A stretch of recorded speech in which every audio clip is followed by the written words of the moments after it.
जन्म और मृत्यु का रहस्य। मनुष्य जन्म लेता है, जीता है और एक दिन मर जाता है, लेकिन क्या यही पूरी सच्चाई है? क्या मृत्यु वास्तव में अंत है या ये केवल एक द्वार है किसी और यात्रा का? आज की ये कहानी आपको जीवन और मृत्यु को देखने का नजरिया बदल देगी।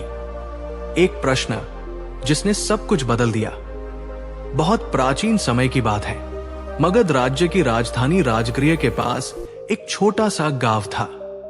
उस गांव में रहता था एक युवक, सत्यकेतु। सत्यकेतु साधारण युवक नहीं था, वो सवालों से भरा हुआ था।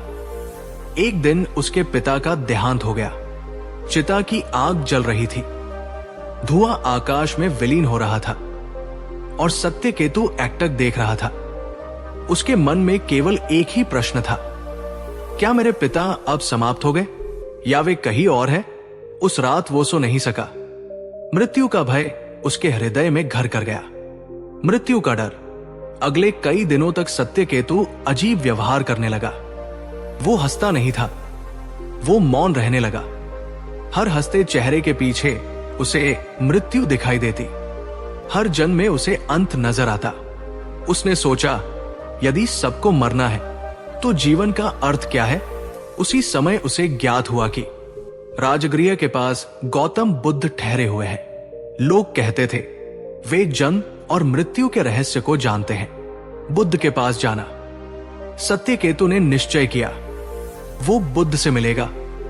वो जंगल की ओर चला, जहां शांत वातावरण में पीपल के वृक्षों के नीचे भगवान बुद्ध अपने शिष्यों के साथ बैठे थे। उनका मुख शांत था, आंखों में करुणा थी।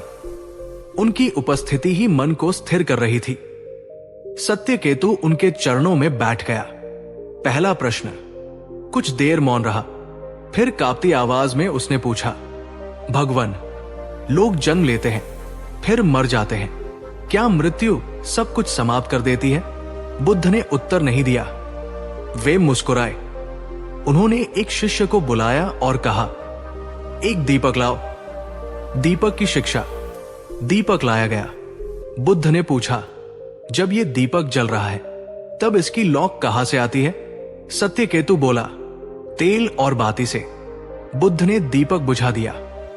अब लौ कहां गई? सत्यकेतु चुप हो गया। बुद्ध बोले, लौ गई नहीं, वो केवल प्रकट नहीं है। ठीक वैसे ही जिसे तुम मृत्यु कहते हो, वो अंत नहीं, केवल रूप का परिवर्तन है। जन्म का रहस्य। बुद्ध ने कहा, जन्म कोई शुरुआत नहीं है और मृत्यु कोई अंत नहीं। ये एक निरंतर प्रवाह है, जैसे नदी बहती रहती है। जिसे तुम मैं कहते हो, वो शरीर नहीं है। सत्यकेतु ने पूछा, तो फिर जन्म क्यों होता है? बुद्ध बोले, इच्छा के कारण, तृष्णा के कारण, अधूरी चाहते, अधूरे कर्म, कर्म और पुनर्जन्म। बुद्ध ने भूमि पर एक रेखा खींची। ये जीवन है। फिर दूसरी रेखा, ये अगला जीवन। इन दोनों को जोड़ता है कर्म। जैसे बीज डाला जाता है वैसे ही फल मिलता है। मृत्यु के बाद आत्मा कहीं जाती नहीं, वो अपने कर्मों के साथ नई यात्रा शुरू करती है। मृत्यु का भय क्यों? सत्यकेतु बोला, अगर मृत्यु अंत नहीं तो मनुष्य डरता क्यों है? बुद्ध ने उत्तर दिया, क्योंकि वह आसक्त है शरीर से, संबंधों से, पहचान से। जिसे तुम पकड़ते हो वही तुम्हें डराता है। बच्चे की कहानी। बुद्ध ने एक उदाहरण दिया। जब बच्चा मिट्टी का खिलौना खो देता है वो रोता है, लेकिन जब उसे सच्चा खिलौना मिलता है वो मिट्टी को भूल जाता है। मनुष्य भी ऐसा ही है।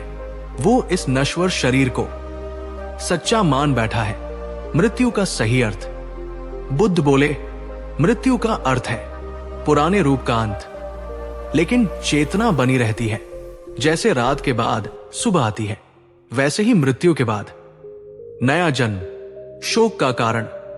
सत्यकेतु बोला, तो हम रोते क्यों हैं? बुद्ध ने कहा, क्योंकि हम अपने दुख के लिए रोते हैं। जो गया है वो अपने कर्मों के अनुसार गया है, लेकिन हम अपनी आसक्ति के कारण दुखी होते हैं। मुक्ति का मार्ग। सत्यकेतु ने पूछा, क्या इस चक्र से मुक्ति संभव है? बुद्ध बोले, हां, इच्छा त्याग से, ज्ञान से, करुणा से और जागरूकता से। निर्वाण का रहस्य, जिस दिन मनुष्य जन्म और मृत्यु दोनों से ऊपर उठ जाता है, वही दिन निर्वाण का है, जहां न जन्म है न मृत्यु। सत्यकेतु का परिवर्तन। उस दिन सत्यकेतु की आंखों से आंसू बह रहे थे, लेकिन वे आंसू दुख के नहीं थे, वे आंसू समझ के थे। उसने बुद्ध को प्रणाम किया।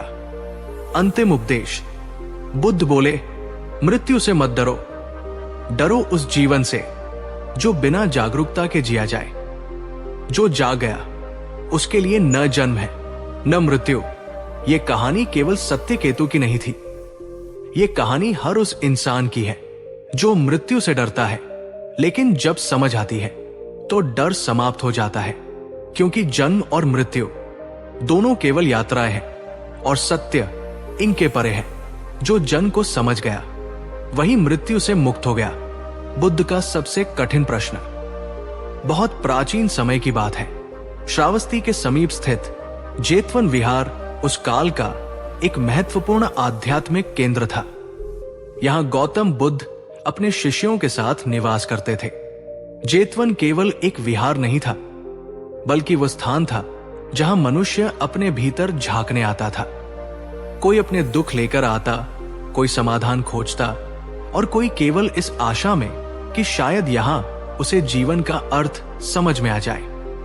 उन्हीं शिष्यों में एक था मालूम की पुत्र। मालूम की पुत्र एक अनुशासित भिक्षु था। वो नियमों का पालन करता, संयम से रहता, ध्यान करता और संघ के नियमों में कभी ढील नहीं देता था। बाहरी दृष्टि से वो आदर्श शिष्य था, लेकिन उसके भीतर एक ऐसी बेचैनी थी जिसे कोई देख नहीं सकता था। उसका मन प्रश्नों से भरा हुआ था। वो जब ध्यान में बैठता तो ध्यान टूट जाता, जब मौन में रहता तो विचार शोर मचाने लगते, जब शांति खोजता तो प्रश्न रास्ता रोक लेते। उसके मन में बार बार एक ही विचार उठता, यदि बुद्ध सब कुछ जानते हैं तो वे कुछ प्रश्नों का उत्तर क्यों नहीं देते? उसने देखा था कि बुद्ध बहुत से प्रश्नों के उत्तर देते थे। दुख क्या है? दुख का कारण क्या है? दुख से मुक्ति का मार्ग क्या है? लेकिन जब कोई उनसे ब्रह्मांड, आत्मा की शाश्वतता, मृत्यु के बाद की स्थिति या तथागत के अस्तित्व पर प्रश्न करता तो बुद्ध मौन रह जाते। ये मौन मालूम की पुत्र को असहनीय लगने लगा। उसने स्वयं से कहा, यदि उत्तर नहीं है तो ये मार्ग अधूरा है, और यदि उत्तर है तो उन्हें छिपाना क्यों? धीरे धीरे ये बेचैनी उसके भीतर अहंकार का रूप लेने लगी। उसे लगने लगा कि वो साधारण प्रश्न नहीं पूछ रहा, बल्कि गहरे दार्शनिक प्रश्न कर रहा है, और यदि गुरु उनका उत्तर नहीं देता तो शायद गुरु भी उनसे बच रहा है। उसके भीतर एक निर्णय जन्म लेने लगा। एक दिन जब सभी भिक्षु एकत्र थे, मालूम की पुत्र बुद्ध के सामने गया। उसका स्वर कठोर नहीं था, लेकिन उसमें दृढ़ता थी। उसने कहा, भगवान, मैं लंबे समय से कुछ प्रश्नों को अपने मन में दबाए हुए हूं। आज मैं उन्हें पूछना चाहता हूं। यदि इनका उत्तर नहीं मिला तो मैं ये भिक्षु जीवन त्याग दूंगा। यह सुनकर संघ में सन्नाटा छा गया। कोई शिष्य ऐसा साहस पहले नहीं कर पाया था। मालूम की पुत्र ने अपने प्रश्न क्रम से रखे। क्या यह संसार शाश्वत है या नश्वर? क्या यह सीमित है या अनंत? क्या आत्मा और शरीर एक हैं या अलग? क्या मृत्यु के बाद तथागत रहते हैं या नहीं रहते? उसने कहा, भगवान, ये प्रश्न मेरे मन को कचोटते हैं। जब तक इनका उत्तर नहीं मिलेगा मुझे शांति नहीं मिलेगी। सभी की दृष्टि बुद्ध पर टिक गई। बुद्ध शांत थे। उनके चेहरे पर न असंतोष था न प्रसन्नता। वे कुछ क्षण मौन में बैठे रहे। वो मौन भारी था, लेकिन आक्रामक नहीं। वो मौन गहरा था, लेकिन खाली नहीं। फिर बुद्ध ने कहा, मालूम की पुत्र, तुम्हारे प्रश्न कठिन नहीं है। मालूम की पुत्र को आशा हुई, लेकिन बुद्ध ने आगे कहा, पर वे आवश्यक भी नहीं है। यह वाक्य मालूम की पुत्र के भीतर गूंज गया। उसके भीतर विद्रोह उठा। उसके लिए यह स्वीकार करना कठिन था कि जिन प्रश्नों ने उसे रातों की नींद हराम कर दी थी वे अनावश्यक हो सकते हैं। उसने कहा, भगवन, यदि ये प्रश्न अनावश्यक है तो फिर आवश्यक क्या है? बुद्ध ने कहा, तुम्हारा दुख।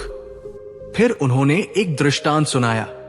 उन्होंने कहा, मान लो एक व्यक्ति को जंगल में चलते समय विषैला तीर लग जाता है। तीर उसके शरीर में धंसा है, विष फैल रहा है, मृत्यु निकट है।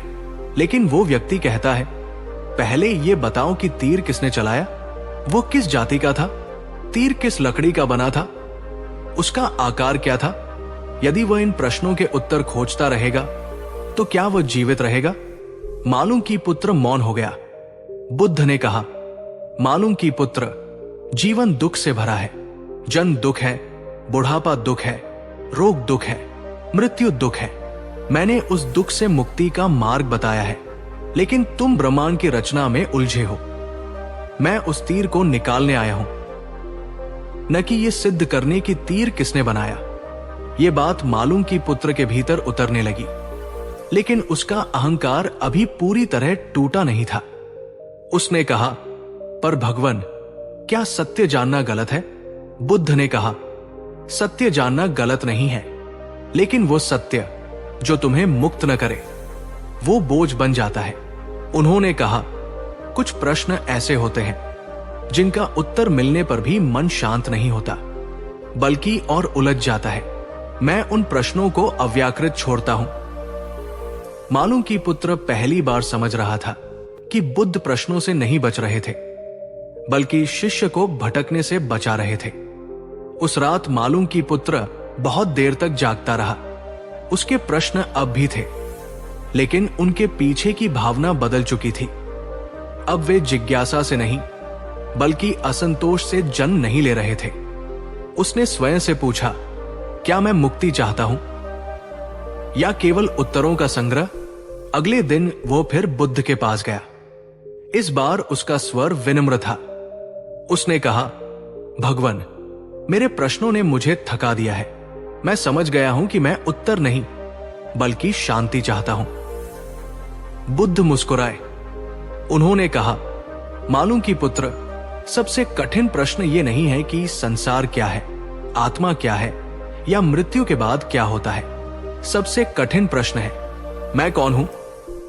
और इस प्रश्न का उत्तर शब्दों में नहीं मिलता, ये ध्यान में मिलता है, ये मौन में मिलता है। उस क्षण मालूम की पुत्र को अनुभव हुआ कि वर्षों से वो बाहर की ओर देख रहा था, जबकि उत्तर भीतर था। उसने अपने प्रश्न छोड़ दिए। पहली बार उसका मन शांत हुआ। उस दिन के बाद मालूम की पुत्र पहले जैसा नहीं रहा। वो अब प्रश्नों के पीछे नहीं दौड़ता था। वो अपने भीतर उतरने लगा। उसका ध्यान गहरा होने लगा। उसकी बेचैनी धीरे धीरे समाप्त होने लगी।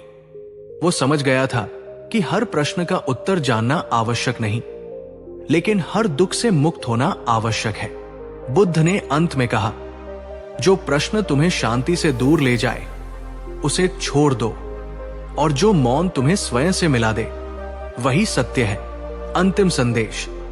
ये कहानी केवल मालूम की पुत्र की नहीं है, ये हर उस व्यक्ति की कहानी है जो प्रश्नों में उलझकर जीवन को जीना भूल जाता है। कभी कभी सबसे बड़ा ज्ञान प्रश्नों का अंत होता है।